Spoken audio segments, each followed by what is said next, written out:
Les armes, encore des armes. Les armes cachées. Les armes de la CRP, de Thomas Lubanga allié du M23. Nous avons encore une fois découvert les armes. Nous sommes dans le groupement Lalou. C'est entre le village natal de Fé Baraka, Amos. En voyant la manière dont les forces armées sont en train de découvrir toutes ces armes, ça montre que ces messieurs avaient un plan diabolique de la destruction de la province de Litour. Comme je l'ai toujours dit, Dieu est à notre côté. Nous venons de découvrir encore les armes. Cette fois-ci, bandeko nangai, bazu yango batie na tono, batie na bachasse, batie na se na mai. Muto yemoko a bomba ba arme oyo na minute oyo, il se retrouve que non bato baza vraiment force aux armées. Je vous laisse suivre un peu la manière dont nous avons découvert toutes ces armes.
Bino moko boza komona ndenge nini na général Muteteke équipe ne mobimba sur instruction ya commandant secteur oyo yé pas une mission et pas ya commandant des opérations lieutenant général Lubo Yankashama baza ko malmené ba petit wana na mabanga na Lalu tala.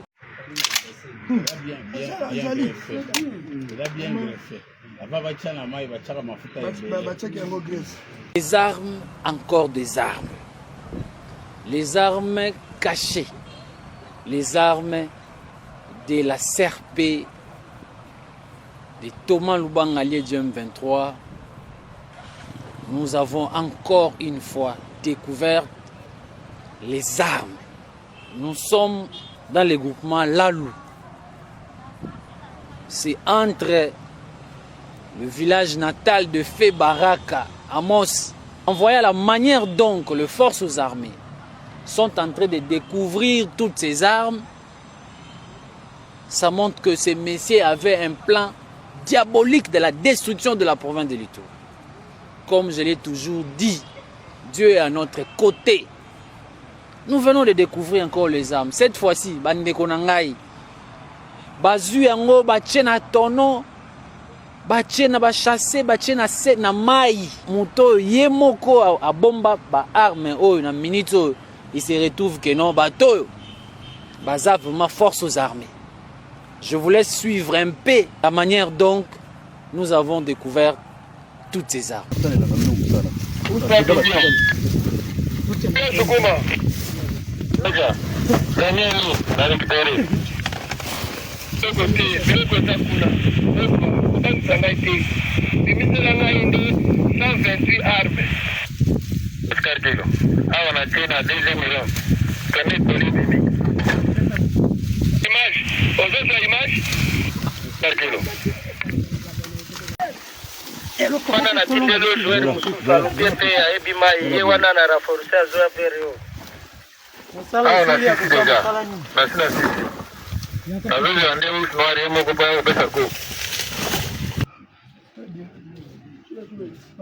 cadre de ça, que ça, nous sommes dans Malembe, nous avons un numéro, est-ce que tu as comme la 400 armes? Là, oui, ça dit, ah oui, papa, papa, comment on a fait?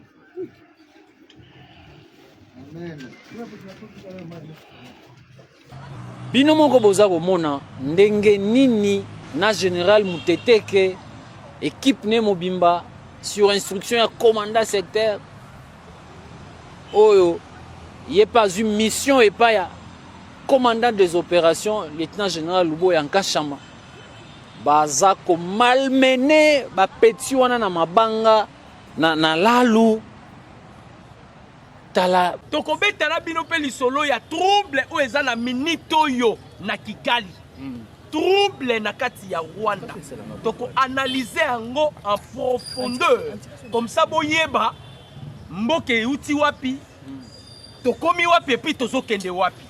J'espère qu'il y a eu beaucoup de Congolais, de Komoloto. Voilà. Les jours où tu as une émission, il y a eu des ceux-là qui critiquent qui, qui dit n'importe quoi. Mais la minute yo, langage yabatu, ils ont changé. Ndeko docteur abosani moi moko ya makampe toko solo la. Nini lisusu. Toko beta pe sous li solo ya. Nenga lobi trouble, mais il y a des réunions où ils allaient ko salama en ce moment na Rwanda. Kagame est troublé. Et vous savez pourquoi Kagame a troublé au Koyo Kangwa na kacha émission bandeko ba congolais. Deux pièges. Kagame a tombé dans un piège mi balé. Toko beta masolo ba piège mi balé oyo Kagame a tombé dans ngo. Vous savez que Congolais no soit les qui m'a Uvira a Uvira. OK, maman na piège ne vanda ki na Uvira. Et puis eza maloba ya nani ya secrétaire général adjoint. Ya États-Unis d'Amérique. Abi c'est une grave erreur. Alors, Kagame a commettre erreur moko. Même Bango Bazar s'est posé la question. Ouais. Avec tant d'années Kagame a sali na Kigali comme président de la République. Comment Kagame mutoye contre ça la deuxième mandature na ye, il n'a que 7 ans il y a pouvoir na ye. A simbisu yo touche yo politicien ya mbula na mbula. Na yebisaka bino l'autre fois bande ko ba congolais. Ndaishimi alingaka bunda. Tangu ka ba IM23 ba kota ki Uvira.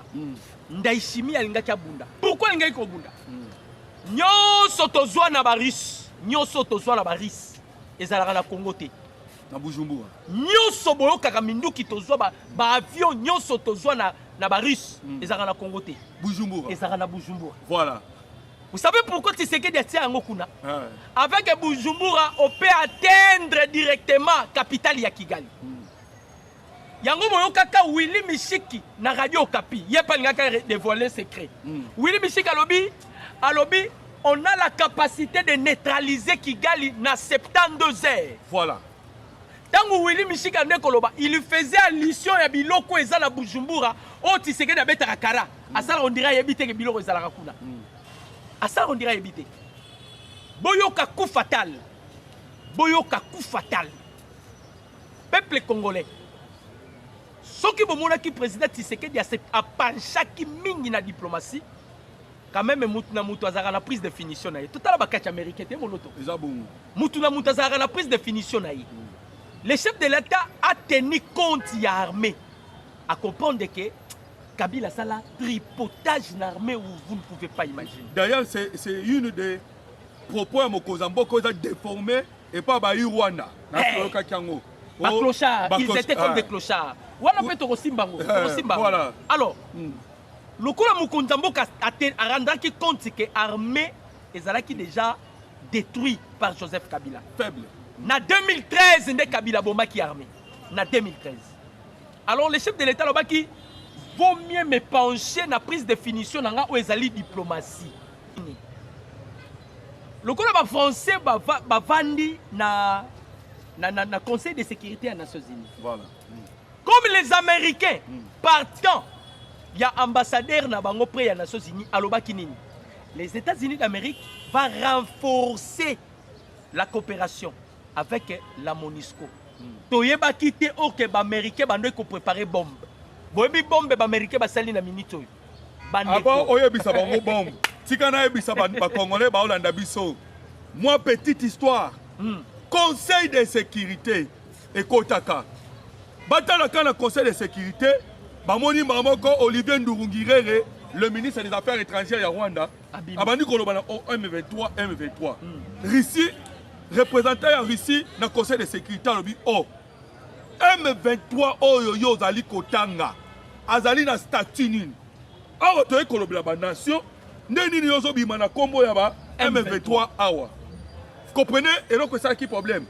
C'est ainsi que la Russie, na États-Unis d'Amérique, na mboka musuba kende kokota réunion huis clos pour bazo ba décision sur la MONUSCO, na représentant ya MONUSCO, na mandat oyo MONUSCO a kosala na ngona mikolo ekoya. Alors vous comprenez que Russie na États-Unis d'Amérique lelo baza déjà côté à RDC. Baza côté à RDC. Yango na lobaki d'abord il y a déjà beaucoup de gens balobela likamboyo. Que ce qui se passe en République démocratique du Congo, ça pourrait aussi susciter la 3e guerre mondiale. Voilà. Parce que à Tozolo Banabino, Chine a ça dans la position. Parce que jusque-là, baza ya ko supplier Tshisekedi, ba chinois, bazo tinda kabatu.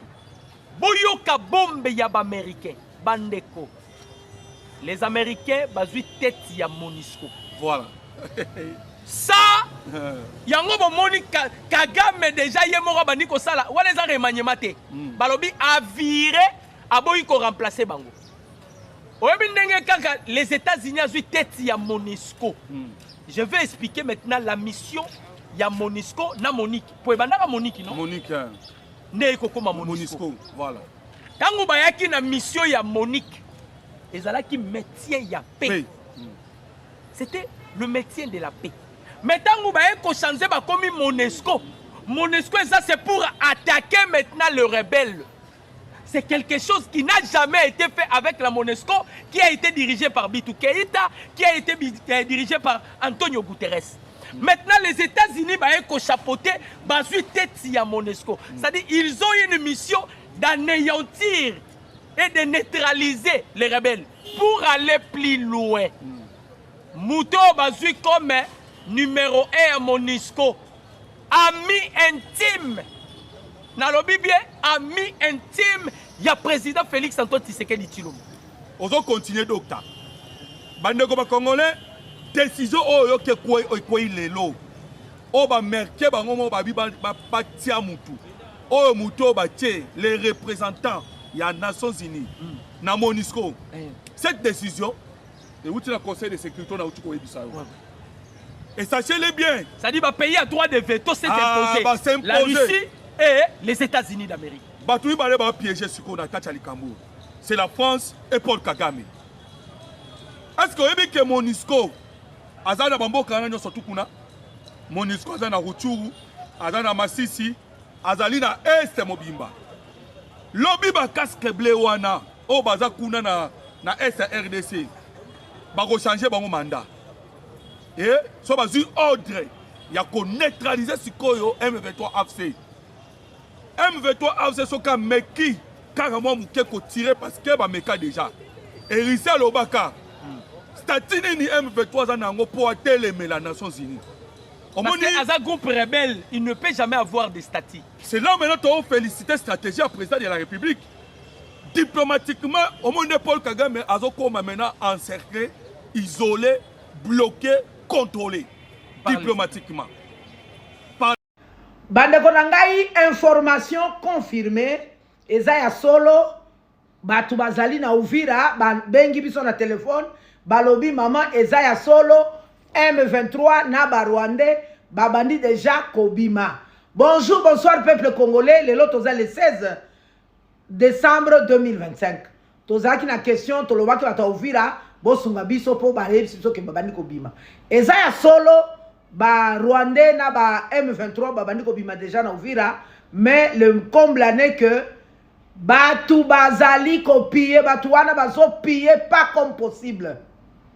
Balobi ba dépôt mituka kitoko ba vélo ba moto eloko nyonso bazo kutana nango na nzela nyonso ezo kende bazo beta masasi na ba dépôt ba piller ba dépôt biloko nyonso yango na tosengi na bato Uvira bo tikala na bandaku nanu bozela mouvement nekende balobi nzela nyonso bazo piller batu mususu balobi même vers Kili ba nzela kuna ba piller na bangombe na bataba donc ils sont en train de piller nzela biloko mosusu ezokende vers Bugarama na Rwanda, balobi biloko mosusu ezokende vers Bukavu, na balobi mosusu en tout cas par sagesse je m'abstiens na koyebisa bino biloko mosusu azopiller ekei wapi. En tout cas je m'abstiens par sagesse, hein, mais il y a 3e place bazo matana biloko, mais je m'abstiens parce que je n'ai pas assez de preuves. Mais oyo ya Uvira oyo ezokende Bukavu na biloko mosusu ekei na nzela ya Bugarama ya Rwanda, c'est confirmé. Donc eza ya solo ba Rwandais na niveau ya Uvira bazobima na M23 bazobima. Mais ça nous casse la netienne ba wazalendo FRDC batu bozawana botala ndenge nini ya kozala milisu likolo lisu, parce qu'on ne sait jamais batu o bazala ka imprévisible, hein. Ils peuvent nous dire que bazobima nzoka nde bazotika la ka wana. Alors bozala ekenge total makambo yango ezokende nanu ndenge nini. Otokoloba courage na ba yaya bandeko na biso nyonso Uvira, Mungu abatie nguvu, Mungu abasaidie. Tunasikia kama kule vraiment pillage ko nguvu sana, mabitu ko binaibiwa, même ils sont même en train d'entrer dans des maisons de gens. Alors courage mujifiche, bobata makaka comme d'habitude, nzambe moko akotala. Alors si soki babani ko se retirer, pourquoi ne pas koloba bravo au président Fachi, bravo à la diplomatie congolaise. Congolais, nabomoko tokozala très fort. Nzamba kosunga kosalisa. Donc bravo au président Fachi, bravo na diplomatie bonyoso bakota ki makamwango, bravo na batu nyonso d'une manière ou d'une autre bazala ki babunda ki po makambo eke del boso. Pourquoi ne pas féliciter FRDC na biso? Pourquoi ne pas féliciter les Wazalendo na peuple congolais nyonso en général? Donc bravo, toko bakaka na kolanda information.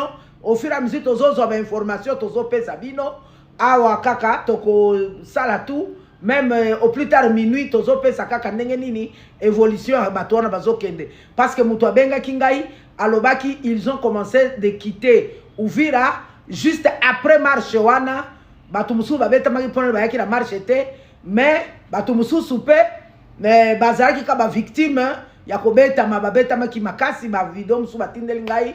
Mais après marche kaka nde babazeko zonga bazeko kende. Donc à partir à 14h 15h komata bazokende tisiko ne tozoloba bazoko kende kaka. Voyons voir nzamba kolobani na kosa ndenge nini, restons toujours branchés tokopesa